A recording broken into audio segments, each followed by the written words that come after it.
Estilos de época da literatura brasileira. Nosso país possui mais de 500 anos.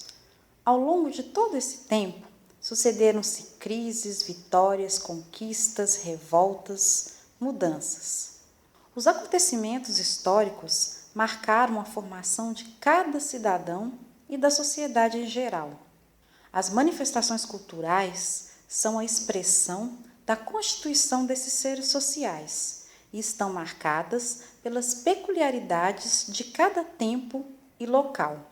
A literatura, como uma das mais antigas formas de manifestação cultural do ser humano, também se constitui num registro formidável dos tempos passados, da visão de mundo de personagens da história desse nosso país.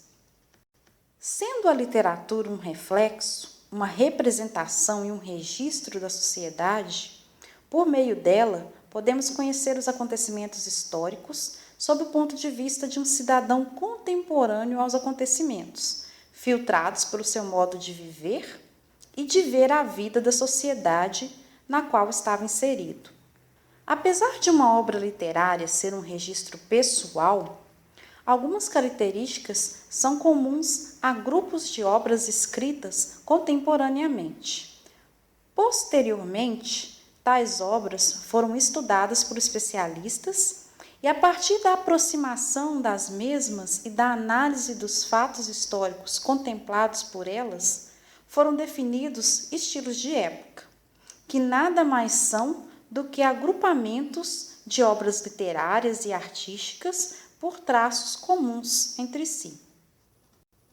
Por ter se desenvolvido a partir da literatura portuguesa, a literatura brasileira confunde-se com a mesma em sua origem, tendo iniciado no período colonial com o quientismo, período dominado pelo registro de viagens e por textos jesuítas, que tem como principais obras a Carta de Pero Vaz de Caminha e os textos religiosos do padre José de Anchieta. Por volta de 1600, inicia-se o Barroco, caracterizado pela relação conflituosa de temas religiosos e satíricos, como presentes nas obras de Bento Teixeira, e que tem como principal expoente o escritor Gregório de Matos.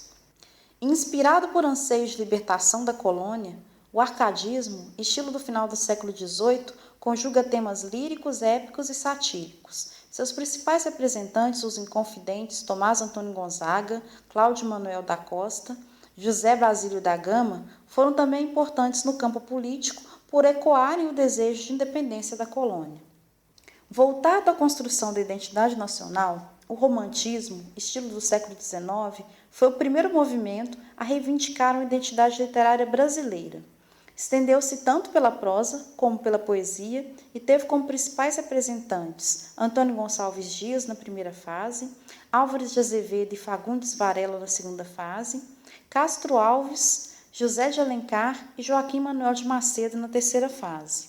Na segunda metade do século XX, a temática romântica é superada por um estilo literário que privilegia a trama psicológica e a construção de personagens baseados na realidade. Esse estilo chama-se realismo-naturalismo. Os principais expoentes dessa fase são Machado de Assis e Aloysio de Azevedo. Na fase seguinte, o parnasianismo tem-se o predomínio de ideias contrárias ao romantismo e a favor da objetividade. Os autores mais conhecidos dessa fase são Raimundo Correia e Olavo Bilac. Contemporaneamente aos parnasianos, viveram os representantes do simbolismo, estilo caracterizado pela musicalidade e subjetivismo. Seus principais representantes são Cruz e Souza e Alfonso de Guimarães. O pré-modernismo, apesar de não ser considerado um estilo de época, recebe destaque por ter se constituído numa fase de transição importante entre as estéticas do século XIX e o modernismo. Um período de intensa busca por novos caminhos literários e pela diversidade de abordagens e de temas. São autores do pré-modernismo